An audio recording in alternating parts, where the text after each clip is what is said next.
سلام قربونت برم. من امیدوارم که حالت حسابی عالی باشه. آقا انرژیاتون خیلی باید بالا باشه. یعنی اینکه الان مثلا خیلی بی انرژی دارین دوره رو نگاه میکنه، ببین داریم یه کار خفن شروع میکنیم. من خودم خیلی خوشم، دلم میخواد بپرم بالا و پایین ولی نمیتونم، چون این من اگه تکون بخورم صداش خراب میشه. ولی شما بپرید بالا و پایین، شما به جای من هیجان اینجا رو داشته باشید، چون اینجا خیلی خوشحالم و قرار اتفاق خفنی بیفته. اول کار باید با شیما آشنا بشیم. آقا اصلا شیما کیه؟ چرا باید بریم اینجا آموزش ببینیم؟ شیما کیه؟ شیما کیست و چه کارهایی انجام داد؟ من شیما یوسفندم، 18 سالم. خندم میاد خودم بهتون معرفی کنم چون احساس میکنم خیلی همتون منو میشناسید. مدیر و مؤسس شیما آکادمی آموزشی ما که دوره‌های آموزشی خیلی زیاد در آینده یعنی داشتیم و خواهیم داشت، و آکادمی که بهش ایمان دارم. یعنی من خیلی آکادمی شیما رو دوست دارم. مطمئنم که آینده خیلی قشنگی در پیش رو داره. آقا اینو شما اولین بار میشنوید و چند ماه آینده به عنوان یه سورپرایز ازش رونمایی میکنیم. ولی مؤسس آژانس تبلیغاتی شیما، آژانسی که ما کارش رو شروع کردیم، در حال بستن قراردادهای خفنیم. یعنی این آژانس امید و آینده منه و خیلی دوستش دارم و مطمئن باشید در آینده جاهای مختلف خیلی خیلی اسمش رو میشنوید. مؤسس فروشگاه اینترنتی ماگیشاپ که به زودی انشالله شعبه حضورش رو تو یکی از مناطق خفن تهران هم میبینید و بعدها تو شهرهای دیگه. مدیریت و همکاری با بیش از 100 ادمین. ببین بچه‌ها کلا پیج‌های خودم، یعنی این فقط برای خودمه، بیش از 100 تا ادمین، با بیش از 100 تا ادمین همکاری داشتم. یعنی کارفرمای 100 تا ادمین بودم و الان که دارم این مبحث رو آموزش میدم، به عنوان یک کارفرما بهت آموزش میدم که میدونم آقا من به عنوان یک کارفرما یه ادمین چی کار کنه که 100 خودش رو بذاره که من کارفرما عاشقش بشم. یعنی الان همه ویژگی‌های خوب ادمینامو، همه اون چیزی که بلدم، همون چیزی که اینستاگرام لازم داره به تو یاد میدم. تو با این دوره، با این آموزش ها میتونی یک ادمین حرفه‌ای بشی، یک ادمینی که هر کارفرمایی، چه شیما باشه چه هر کارفرمایی، عاشق تو بشه. ببین بچه‌ها یه نکته دیگه که دلم میخواد بدونی درباره هزینه دوره. شما این 3000 نفر که جزء نخبگان ادمینی بودید، دوره رو با 460 تومن تهیه کردید. ببین بچه‌ها این آخرین دوره شیما آکادمی با این قیمت بود و دلیل منم مشخص بود. به بچه‌ها گفتم من دلم می‌خواست که یه سری نیروی تخصصی، یه سری نیرویی که خودم بهشون ایمان داشته باشم، ادمینایی که بعدها تو کارهای مختلف، تو آژانس تبلیغاتی شیما، تو مؤسسه شیما آکادمی، فروشگاه اینترنتی ماگریشاپ، ادمینایی که بعدها ممکنه خودشون چند تا پروژه داشته باشن ولی منم ازشون کمک بگیرم، چون من میدونم که به یه سری ادمین تخصصی که خودمون آموزششون داده باشیم لازم داریم. کارفرماهای خیلی زیادی که من باشون کار میکنم. ببین بچه‌ها من بهتون گفتم که توی این فضا مردم عاشق ادمین‌های خوب، حرفه‌ای و وفادارن و خیلی ادمینای این مدلی کمه و دلم میخواد که این 3000 نفری که شیما آکادمی تربیت میکنه، تک تک این 3000 نفر، ببینید بچه‌ها تک تکشون بشن ادمین‌های خوب، وفادار و پایه‌ای برای اینستاگرام. ادمینایی که بچه کلا به نظر من خب شغل شما خیلی شغل شریفیه، چون واقعا کمک میکنید به رشد کسب و کارا. من واقعا ادمینای خوب خودم رو خیلی دوست دارم چون خیلی بهم کمک میکنن به رشد کسب و کار من، خیلی کمک میکنن. شما اینجا آموزش میدید که بیاد یه کار درست انجام میدید. واقعا شما برای کسب و کار، یک کارفرما، یه پیج میتونید معجزه باشید. با این دید به خودتون نگاه کنید که قراره برید یه کار خفن انجام بدید، به بقیه کمک کنید که رشد کنن و این وسط خودتون هم درآمد خواهید داشت. مطمئن باشید زمانی که کنار یک کارفرما هستید، پروژه‌های مختلف رو با هم رشد میدید، با رشد پروژه شما خودتون هم رشد میکنید. قدر این دوره آموزشی رو بدونید، قدر آموزش ها رو بدونید. یک دوره، یک آموزش چند میلیونی داره بهتون داده میشه، چون آموزشی که بهتون داده میشه، یکی این که به شدت، یعنی ببین دختر، هر چیزی که من اینجا بهت یاد میدم به داخل اینستاگرام به کارت میاد. یعنی از هر بخشی میتونی پول در بیاری. قشنگ خوراک این دوره‌ای که تو گرفتی، خوراک پول در آوردن تو اینستاگرامه. یعنی الان به نظر خود من کاربردی ترین کاری که خیلی بازارش تو اینستاگرام داغ ادمینیه و یه دوره استثنایی رو گرفتی. قدرش رو بدون که بریم تو دل آموزش‌ها.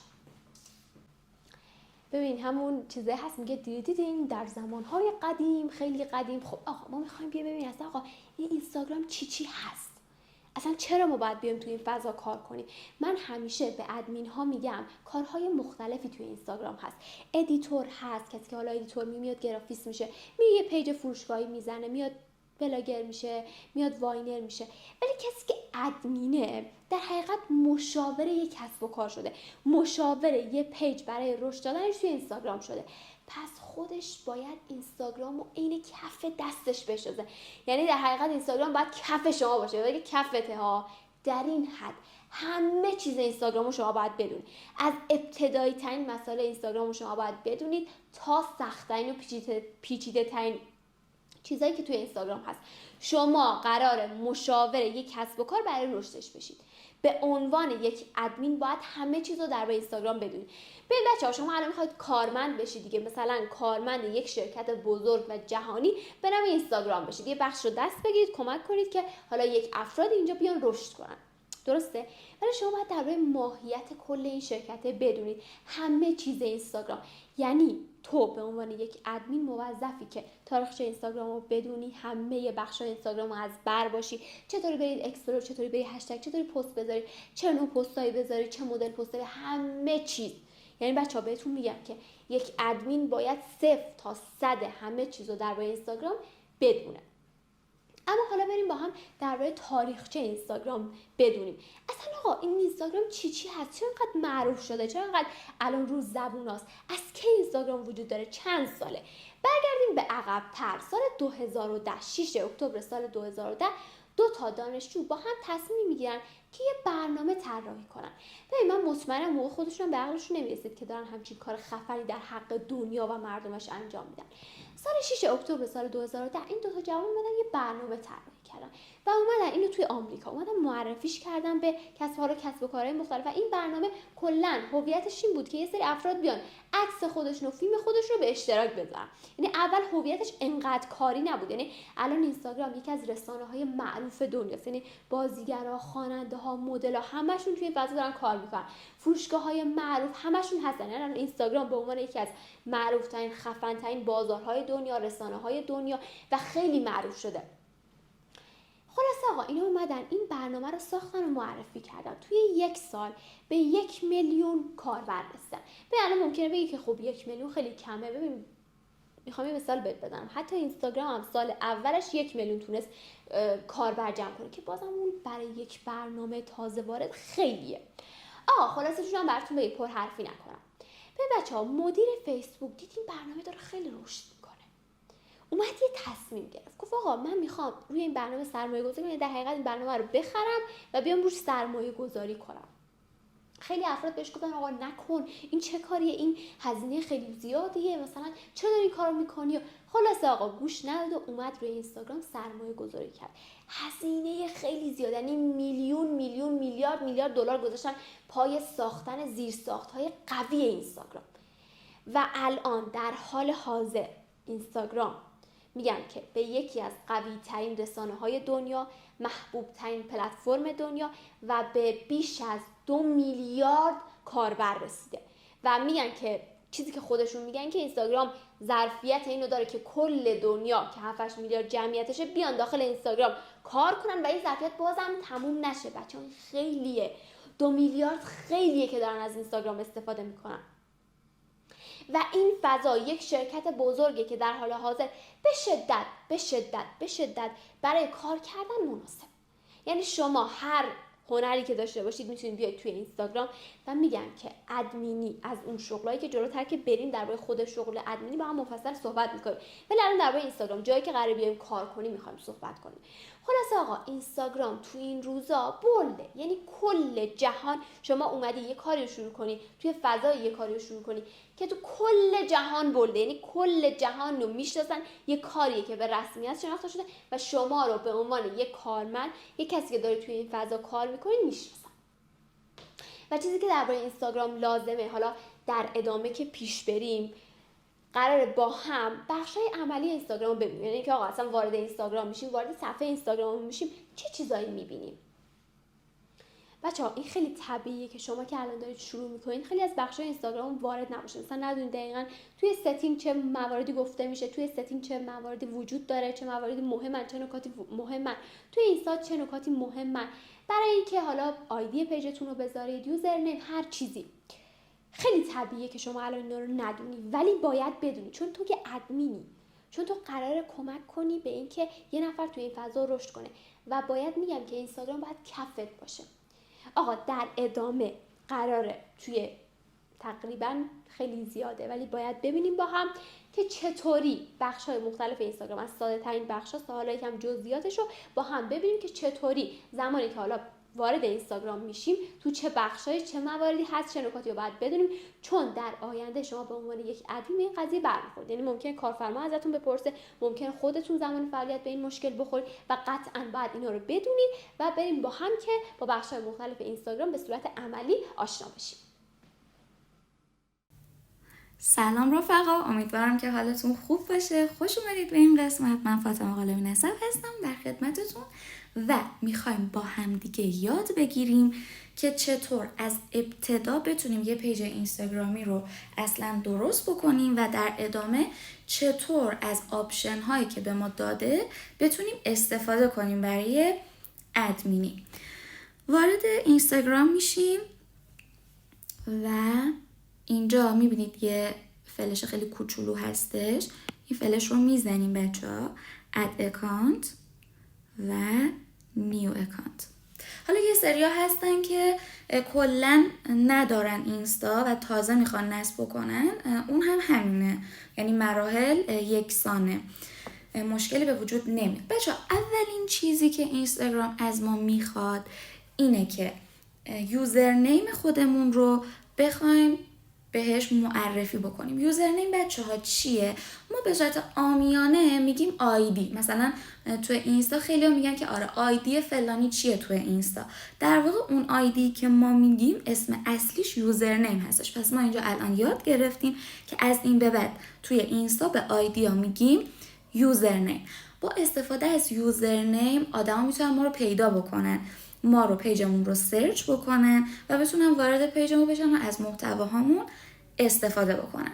بچه‌ها نکته‌ای که باید درباره یوزرنیم بدونیم اینه که ما محدودیت داریم و بجز این 3 چیزی که بهتون میگم نمیتونیم دیگه از کاراکتر دیگه استفاده بکنیم.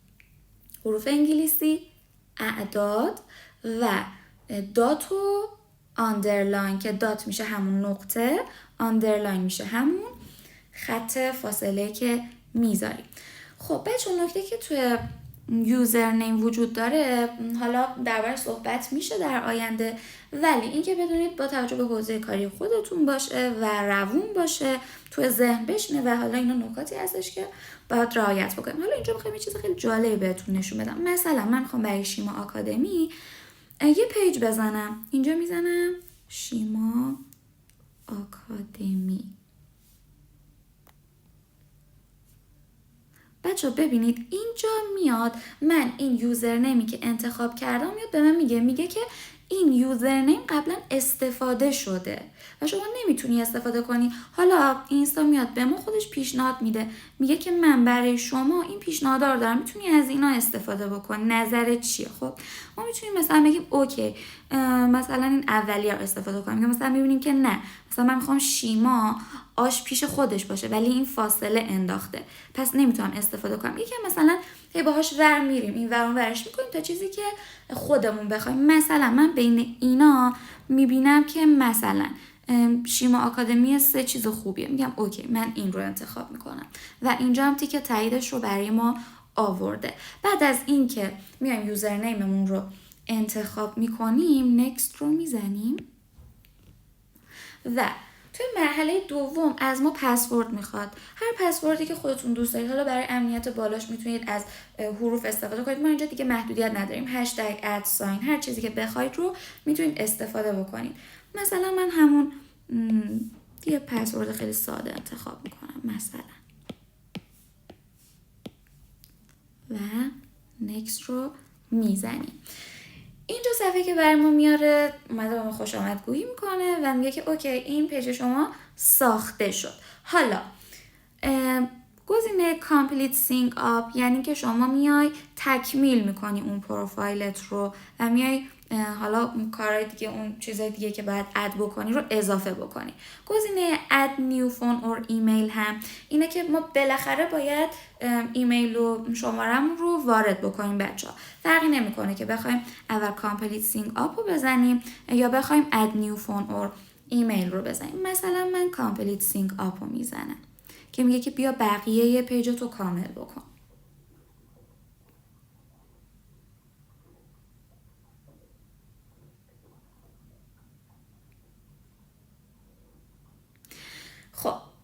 وارد این صفحه میشیم که میگه دوستاتو بیا توی فیسبوک پیدا کن. چرا اینو برامون میگه بچه‌ها؟ ببینید قبلا فیسبوک که خب الان حالا شده متا، در واقع خود زاکربرگ اومده اینستا رو خریده یه جورایی، خب و اینا با هم دیگه دوست دارن که مثلا خیلی مچ باشن و حالا لینک داده بشن به هم دیگه و اینا.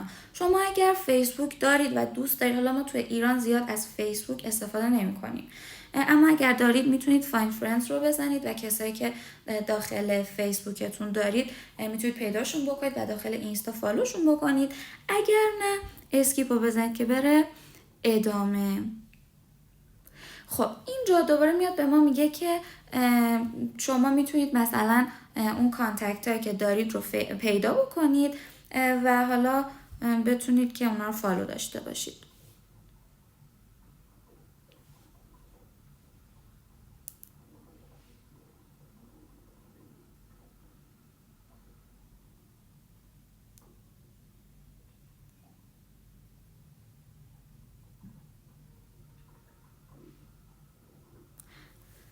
توی این قسمت داره به ما میگه که اینستاگرام مثلا میتونه اگر دوست دارید دسترسی داشته باشه به کانتکت های شما، که مثلا اگر شما یکی رو اد کردید یا اون شما رو اد کرد، به هر جهت داخل کانتکت های شما در واقع باشه، برای شما پیداش میکنه و به شما پیشنهادش میده که حالا بتونید فالوش بکنید. میخواید اجازه بدید یا نه؟ مثلا ما اوکی رو میزنیم. خب اینجا میایم تازه وارد میشیم که بخوایم پروفایل خودمون رو تکمیل بکنیم. اینجا میاد به شما میگه که بیا یه عکس برای خود انتخاب کن. میتونیم اسکیپ رو بزنیم، بعداً اد بکنیم عکسمون رو. میتونیم همین الان اد بکنیم. من همین الان اد میکنم. اینجا گزینه‌هایی که برای ما میاره چیه؟ ایمپورت فرام فیسبوک، که دوباره میگم چون حالا در ادامه زیاد میبینیم که چطور لینک داده که از فیسبوک استفاده بکنید، به خاطر اینکه این دوتا با هم دیگه ارتباط داشته باشن، که خب ما زیاد استفاده نمی‌کنیم. تیک فوتو، دوربین شما روشن میشه و همون لحظه میتونید عکس بگیرید. چوز فرام لایبرری، همون میتونید مثلا از گالریتون استفاده بکنید. من این گزینه رو میزنم. کانتینیو رو میزنیم. اینجا حالا میاد میگه که اجازه بدید به اینستاگرام که به اون فوتو ویدیو که همون مثلا عکس و ویدیو میشه دسترسی داشته باشه. ما کانتینیو رو میزنیم و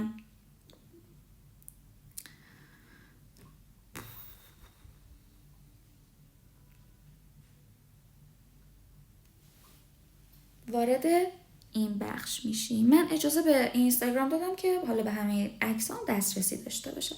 خب من یه دونه عکس از قبل پیدا کرده بودم.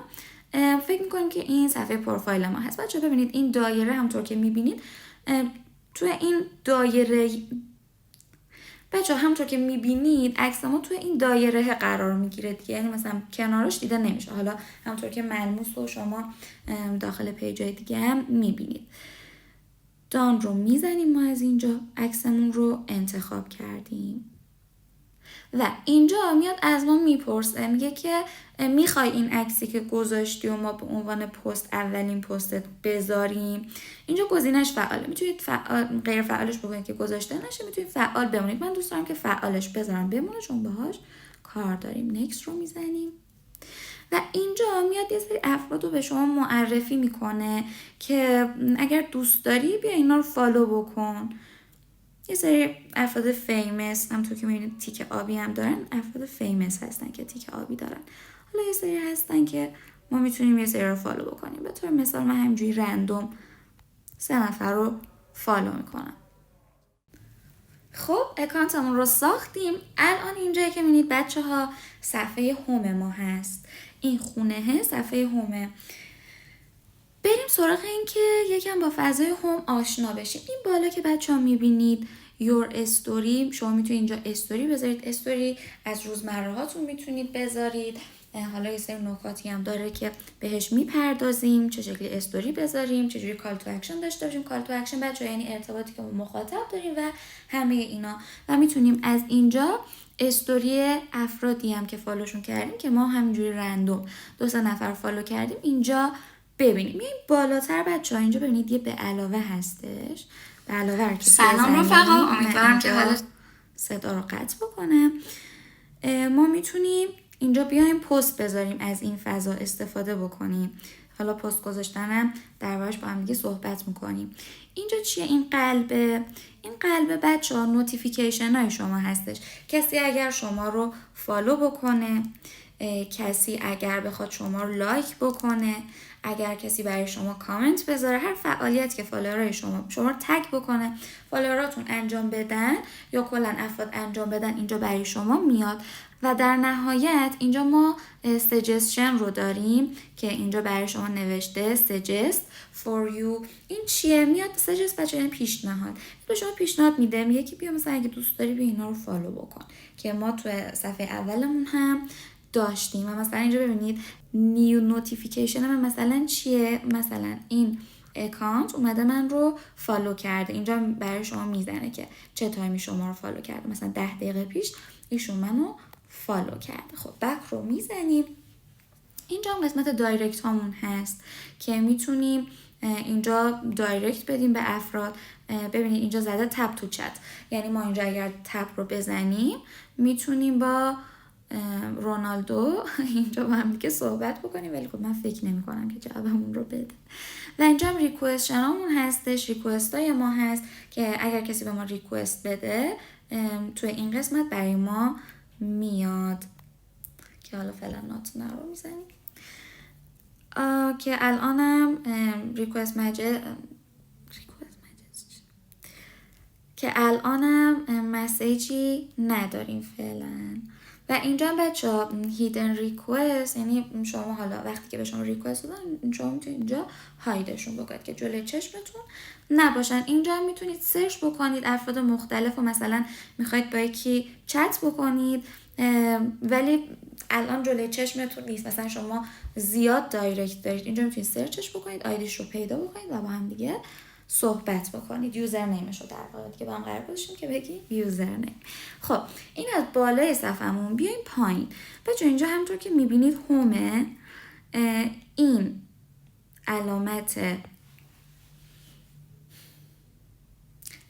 علامت ذره بین اکسپلور ما هستش که همونطور که میبینید حالا یه سری برای ما میاد پستا رو نمایش میده که این اکسپلور به مرور زمان تشکیل میشه از علاقه‌مندی‌های شما که اینستاگرام با توجه به هوش مصنوعیش میتونه متوجه بشه.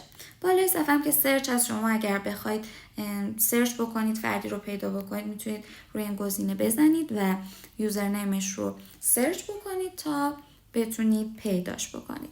این وسطیه که میبینید بچه ریلز من الان بزنم احتمالا یه ویدیو بیا صدای من قطع بشه، فقط یه لحظه میزنم شما ببینید بعد برمیگردید.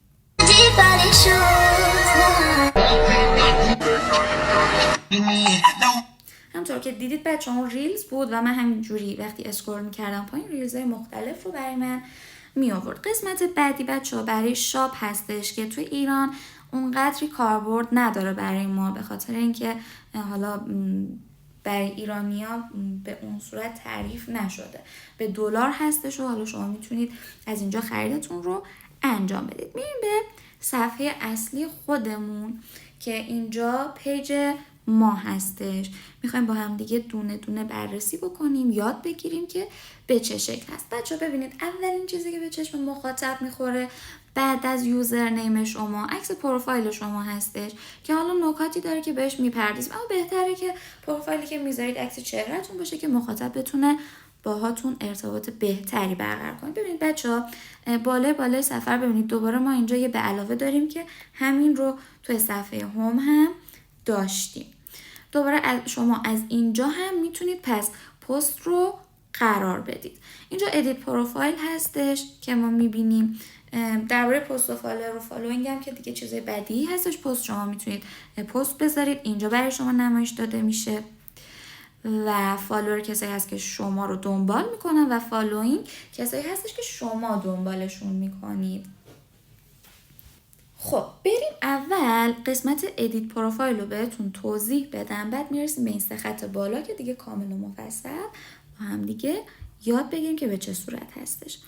ادیت پروفایل رو میزنیم. بچه‌ها اینجا شما میتونید برای خودتون آواتار بسازید، خیلی جالبه. مثلا این شکلیه که بیاید با هم دیگه اصلا انجامش بدیم. get started رو میزنیم. بچه ببینید اینجا میاید رنگ پوستتون رو انتخاب میکنید، بعد مثلا حالت چشمتون رو انتخاب میکنید، ابروتون رو انتخاب میکنید و برای خودتون یه آواتار میسازید که دیگه مراحلش رو خودتون انجام بدید، جذابیتش از بین نره. من بک میزنم فعلا.